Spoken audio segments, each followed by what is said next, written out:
Chapter 1738 A Smashing Good Time. Curse magic holds an interesting place as a magical discipline. Not a common form of mana by any means, nevertheless there have been specialists who have chosen to devote their time and energy to the research and development of it as a branch of study.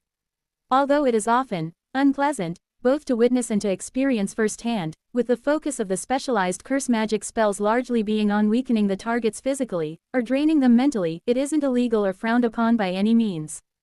Monsters who use curse magic are, however, very difficult to deal with. Sapped of strength, with your will being drained by the second, haunted by whispers and shadows, fighting them is nothing less than nightmarish. Very few are willing to subject themselves to such an experience willingly. Excerpt from Mana in All Its Forms, by Maggio scholar Presario.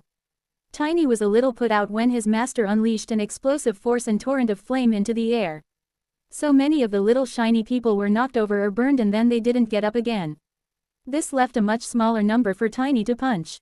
Regardless, this was an opportunity that the big ape didn't want to waste, and so he threw himself into the fight, hooting with joy in between his bellowed war cries. With his little brother on his shoulder, Tiny slammed his fists into the ground, shaking the earth and shattering the stone before he stood upright, swinging his fists to loosen his shoulders. Lightning surged through his flesh and thick bolts of electricity snaked across his arms, desperate to be unleashed, and he was all too happy to let them loose.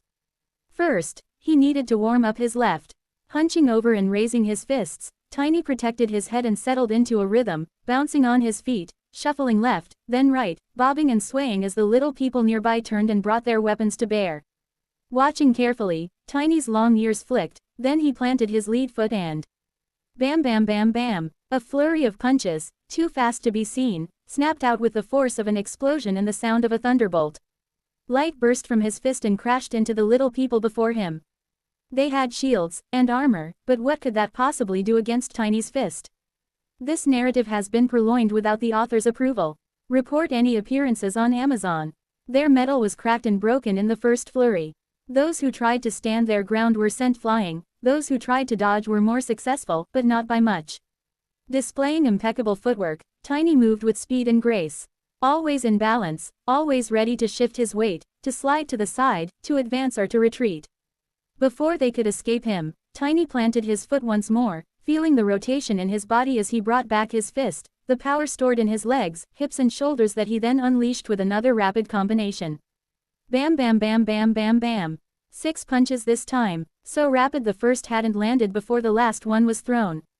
This time he let the sizzling lightning loose as well, sending ribbons of power as thick as a human leg, certainly not as thick as Tiny's, arcing across the people before him.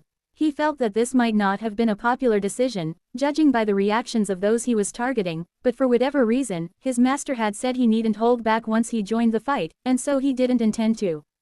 Also, he felt like his left might have been sufficiently warmed up. With a savage grin and burning red eyes, Tiny slammed his palms against his chest, beating out a staccato warning to all within range before he once again rose up on his heels. Bouncing lightly, he danced and shuffled, bobbed and weaved, until, finally, he picked his moment. He rotated his shoulders just a little, not much was needed to help generate the power. His front foot settled and his knee turned inward, loading his weight while the lightning generators inside him crackled, increasing their output even further. When he felt his balance was perfect, Tiny unleashed the ultimate Kong straight right. Energy surged through his body. Light gathered at the tip of his fist, so bright as to be almost blinding. Thick ribbons of electricity raced up his shoulder and down his arm, more and more, faster and faster as his fist extended outwards. Weight shifted, his front leg straightened as his back leg rotated inwards. From his ankles, to his wrists, to his shoulders and his waist, everything moved in perfect harmony to generate the maximum amount of force. Before him, the battle ceased to exist as Tiny felt a surge of satisfaction so powerful, his vision went white. Then he realized that was just the detonation of his skill and the blinding effect of the electricity blasting out of his hand. When all was said and done, everyone in front of him was no longer there, which made sense to Tiny. If they decided to run away, they were smart, and if they decided to try and block it, then they weren't there anymore. It was Tiny's right hand, after all. Rolling his shoulders, the bat-faced gorilla rumbled with satisfaction. He was feeling loose now. He could probably unleash an even bigger punch if he tried. Looking up at his shoulder, he saw his little brother still there, looking back at him with his one big eye. Tiny gave him a thumbs up. The little brother returned the gesture. Tiny bounded off looking for more things to hit.